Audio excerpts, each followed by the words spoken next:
Howdy, y'all. Welcome back. It's the weekly economic update for Monday, June 14th, 2021. I hope everyone's having a fantastic week or had a fantastic weekend and their week is off to a good start.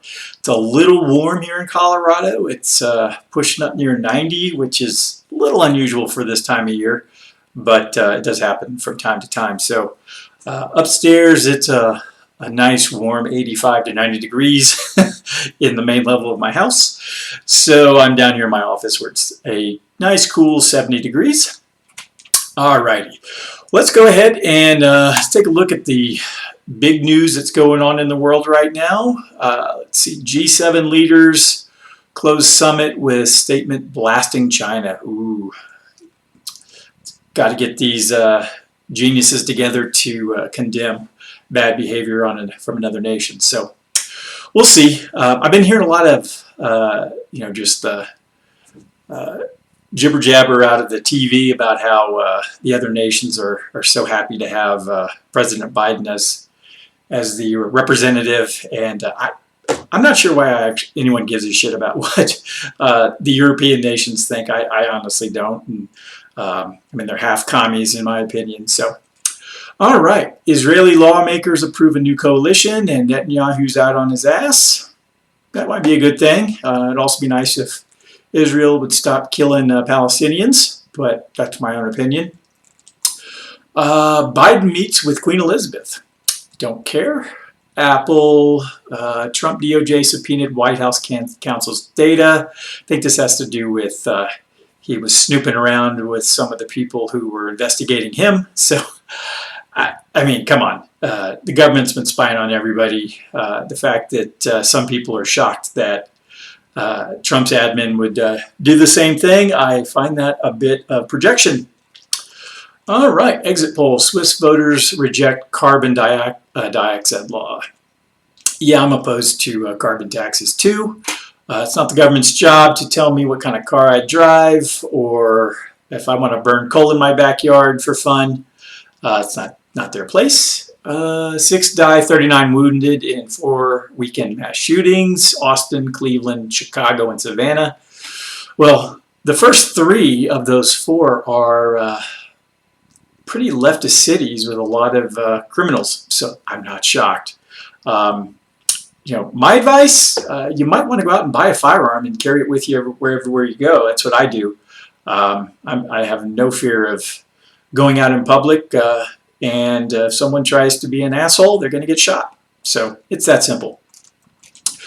Number 7, In the Heights was disappointing at the box office. I've never even heard of it. Oscar-nominated character Ned Beatty dies. That's kind of sad. His character in Superman was pretty funny. He was in a lot of good stuff. So, all right, Pekingese named Wasabi wins, the dog show. I know that was on over the weekend, so didn't watch it though. And Djokovic wins the French. Good for him. All right, so that's all the news that the regular mainstream people are talking about. Let's go ahead and jump over to the weekly economic update. Last week, I know I covered it on Friday. I covered the U.S. indexes. The Dow was down 0.8. The S&P was up 0.41. NASDAQ was up 1.85. It was actually one of the few good U.S. Sectors. And then the international was up 0.31. So kind of a, like it says here in the second paragraph, trading was in kind of a narrow range. A lot of people were waiting to see what the CPI numbers that came out Thursday. They weren't very good. And I think we covered a lot of that on Friday's video. So you're welcome to go back and watch me ramble about that. Inflation trends, from April's numbers, it was up 5%. I think I covered that over the last couple of weeks. Sharpest increase in nearly 3 decades. Here's my shocked face. Really, you create that many dollars, and we're surprised that things are more expensive. Weird. All right. Economic data coming out this week. Tomorrow we have retail sales and industrial production. The FOMC announcement comes out Wednesday, and the index of leading economic indicators and jobless claims on Thursday. We only have a couple of companies reporting earnings, Oracle Tuesday and Kroger, my favorite grocery store, on Thursday. All right, so that's about that. I mean, one thing to, let's see if it shows it here.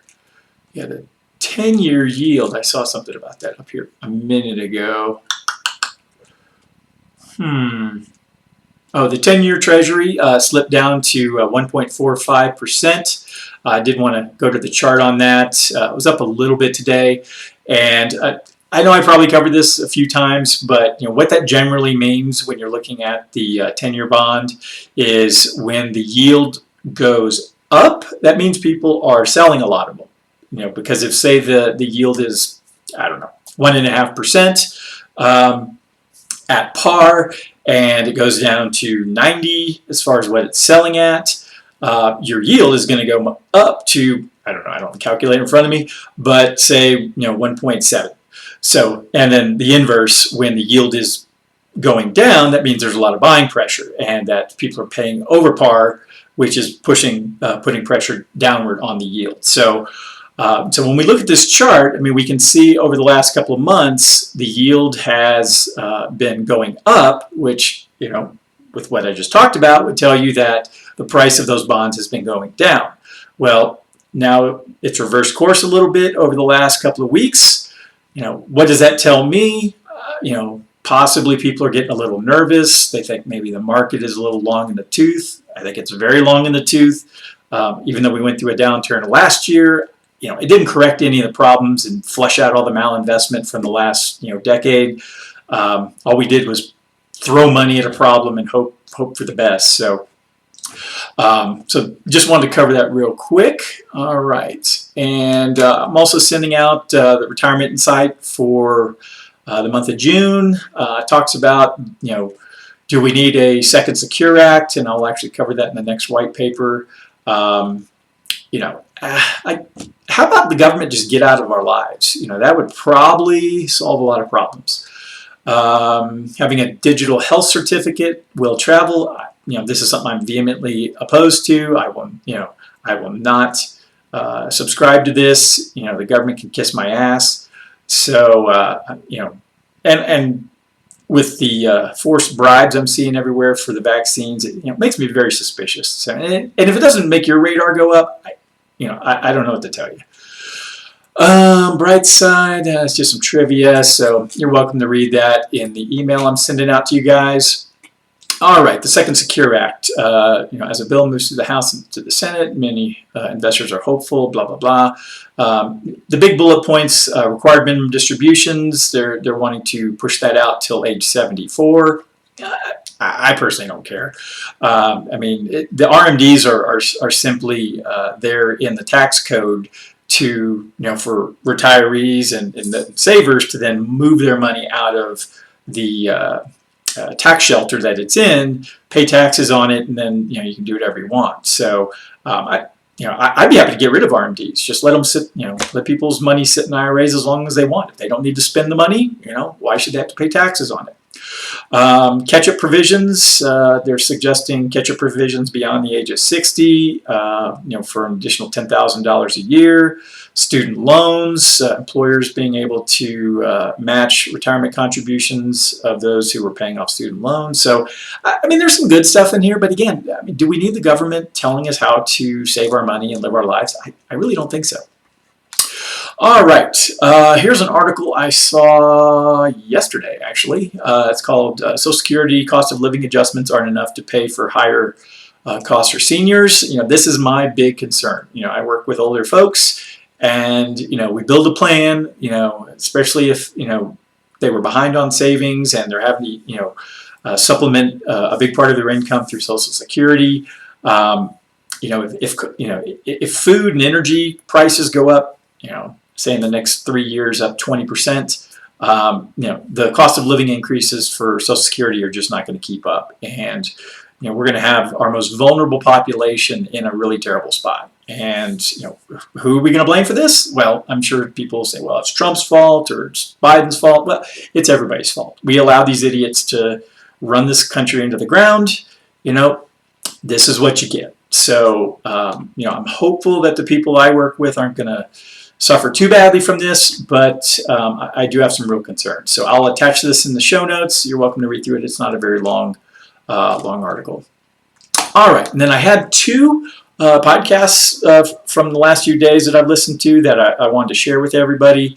This first one is from Tom Woods. It's episode 1906, Capitalism and Its Critics. His guest is Donald Devine. Based on what he's talking, from what he says during the conversation, he was involved in the Reagan administration. So let's go ahead and give this a minute and a listen, and I'll come back possibly with some comments. Maybe not.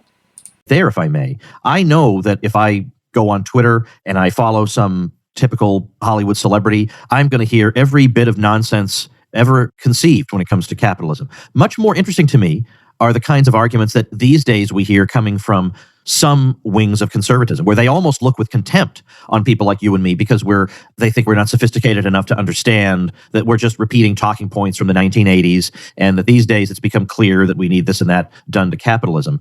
Surely you've noticed that the consensus about the moral or even material value of capitalism in 2021 is not what it was in 1981 on the right.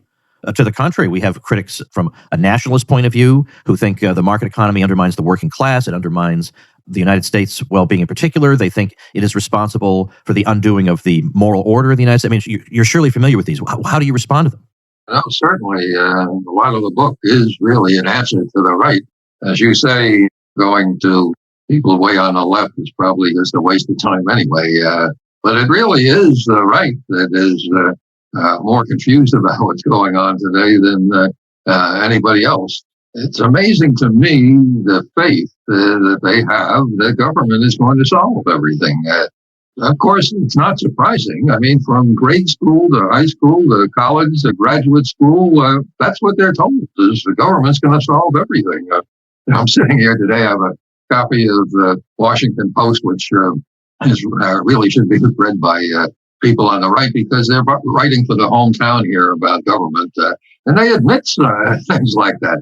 This headline just hit me this morning. We just need our government to catch up. That's the headline. I mean, the point is government passes all these wonderful sounding things, but it doesn't work. Ronald Reagan appointed me the head of the civil service, and I got to know really how government works or doesn't work. But it's not, just the right that understands this. I mean, a lot of the progressives themselves, and we should read them because it's interesting what they have to say. Another Post columnist a couple of days ago talking about the testimony in Congress over the riots at the Capitol. And she said all the experts came up there, the head of the FBI, the head of Capitol Police, the intelligence agencies. She said they all came up there and they all said nothing. And unfortunately, that's what's going on. And that's why the country... I'll go ahead and stop that there. Not shocking that someone who worked in government is a critic of government. I mean, granted, I only spent 4 years in the Navy, but the amount of waste, fraud, and abuse was pretty terrible, even at the lower squadron level. I'm not going to go around and rat out my fellow sailors, but I mean, there's just a lot of garbage that goes along with anything the government runs. The saying I use is it's 4 times the people at half the efficiency with 3 times the cost. So it's they don't do anything well. So and having grown up on the doorstep of NASA, I'm sure it's pretty much the same there too. So, all right. Next one I have here is from the Liberty Weekly podcast. Professor CJ was the guest. The title of this is called Manufactured History. And Professor CJ is someone that I've shared a number of his podcasts before.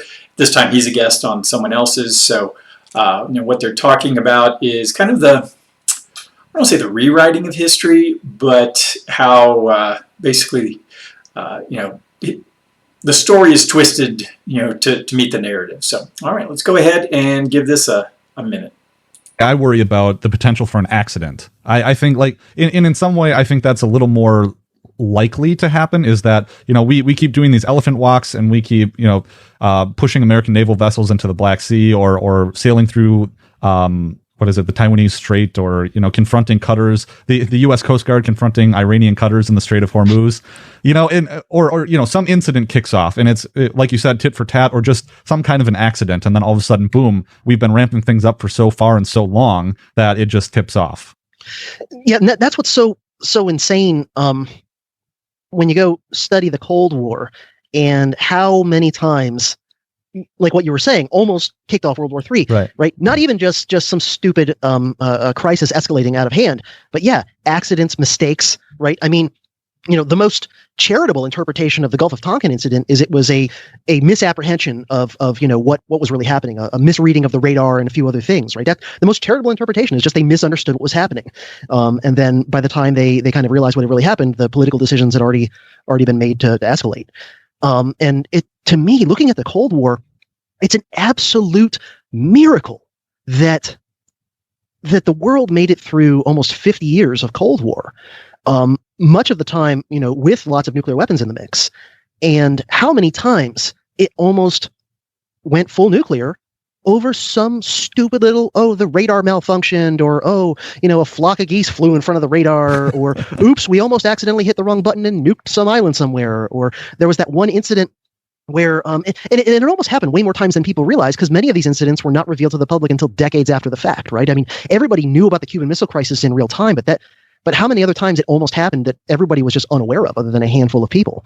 And how often nuclear Armageddon was averted simply because some mid-level officer, in many cases, broke the rules, didn't do what the manual said, and said, whoa. Yeah, I know the manual says we're supposed to launch the nukes when we get this type of radar reading, but I think there might be a malfunction, and let's go ahead and not do what we're supposed to do and launch the nukes, whatever like that. There was that one incident that has been revealed, and I would guess there's been more of these that we'll never know about, including some behind the Iron Curtain. But there was an incident where an American Air Force bomber was carrying nuclear weapons over the U.S. and accidentally dropped one. And it's been long enough since I read up on this, and I eventually might do some coverage of some of these because it's just insane. But it was something along the lines of, I want to say it was over North Carolina, but I could be wrong about exactly where. But an American bomber accidentally dropped a real live nuclear weapon on American territory.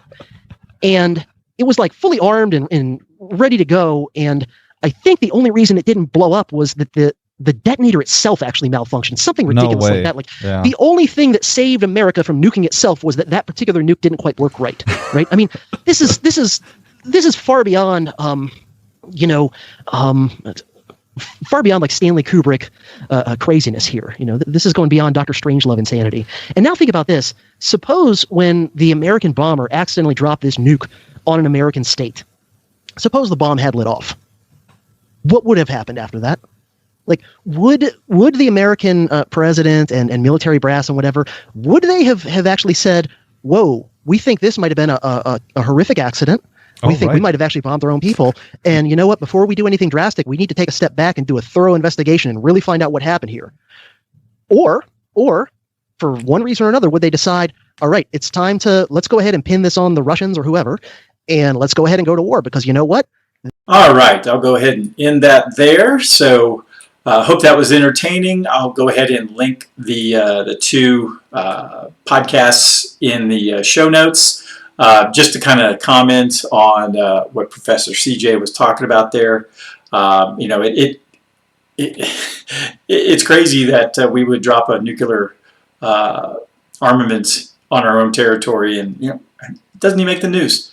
But it doesn't shock me that it didn't work. I mean, again, I have, anytime I see commercials with military grade, I kind of chuckle, because most of the stuff the military buys is complete garbage. So it's amazing that the F-18s stay up in the air. So, all right, well, I'll go ahead and end things there. So if anyone has any questions, concerns, or something they want to talk about, feel free to give me a buzz. Be sure to like, subscribe, and share with friends and family. And if you need anything from me, just be sure to reach out. Otherwise, have a great week. Bye-bye.